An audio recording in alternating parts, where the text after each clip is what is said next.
Welcome to CoreLogic's update on housing market conditions for November 2016, brought to you on behalf of Credit Union SA.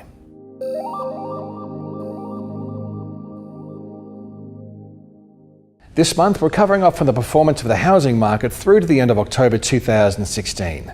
The rate of capital gains remains reasonably strong across the Australian housing market, at least at a macro level.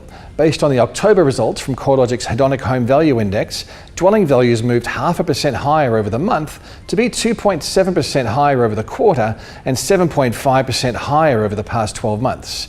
A year ago, the annual growth rate was stronger, with values 10.1% higher over the year, but importantly, the market was softening at this time last year. Capital city dwelling values recorded a negative change over the final quarter of 2015, and auction clearance rates had fallen to the low 60% range before dipping even lower during December.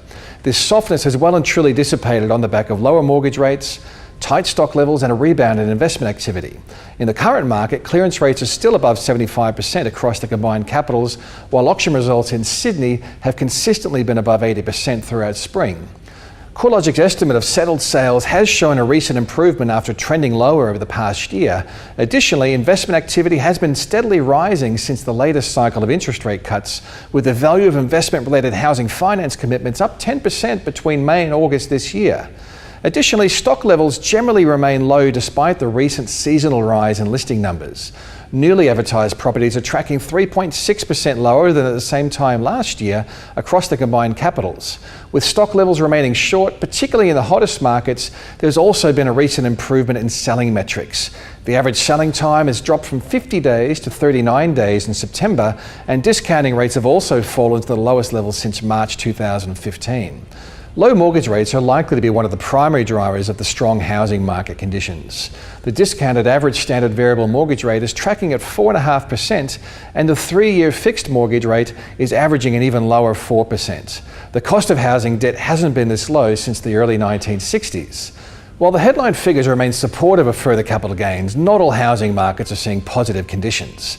The weakest capital cities remain Perth and Darwin, where dwelling values have fallen by almost 10% since peaking in 2014. CoreLogic's Hedonic Index recorded a rise in dwelling values, as well as in the volume of settled sales across both cities during October, which may indicate these markets are approaching the bottom of their cycle. However, we aren't yet seeing any evidence that consistent rises are just around the corner in these markets. The broad regional markets are recording relatively sedate growth, which is balanced by accelerated market demand and home values across many of the coastal and lifestyle markets, while regions linked with the mining sector and the resources sector remain weak. The accelerating run of capital gains that's been evident across Adelaide has recently stalled, with dwelling values recording a 2.4% fall over the month of October, according to the CoreLogic Index. The trend in capital gains has been more skewed towards detached housing, where house values are 2.7% higher over the past 12 months, compared with a 1.5% fall in unit values. The weak reading is likely to be temporary, with Adelaide transaction numbers continuing to trend higher and listing numbers remaining relatively low. Homes are averaging 55 days to sell across Adelaide, compared with 50 days a year ago, and vendor discounting rates have also crept higher to reach 6%. Overall, the headline growth rate across the Australian housing market remains strong, but the annual growth rate does remain softer than it was a year ago.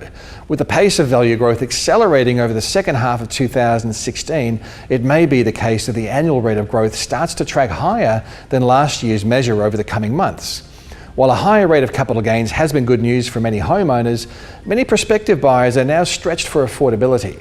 In the highest growth market, Sydney, household incomes have risen by 25% over the past years, and dwelling values are 62% higher. The disconnect between the appreciation of home values and incomes is creating significant hurdles to enter the housing markets, particularly that loans with less than a 20% deposit also incur additional impost of lenders' mortgage insurance. Higher entry and exit costs are another barrier for high transaction numbers. Government charges, including stamp duty on the purchase of a median-priced Sydney dwelling, have increased by 72% over the past 5 years, while the median dwelling price has increased by a much lower but still high 58%. Government charges in Sydney and Melbourne are now substantially higher compared with the other capital cities.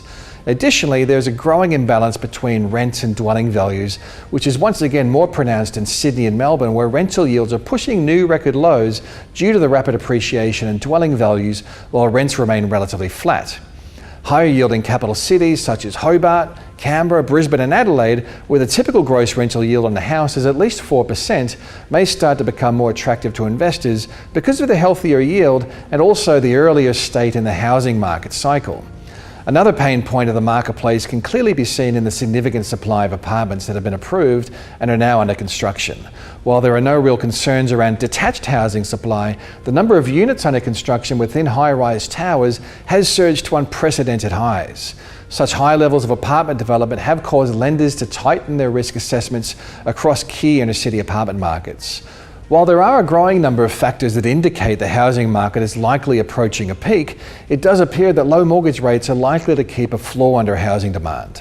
Additionally, investors, who comprise about 48% of all new mortgage originations, are progressively stepping up their presence in the market. With other asset classes providing low returns or higher volatility, it's likely that housing will continue to be an appealing choice for many looking to invest. For more analysis and research about Australia's housing market, make sure you visit our website at www.corelogic.com.au.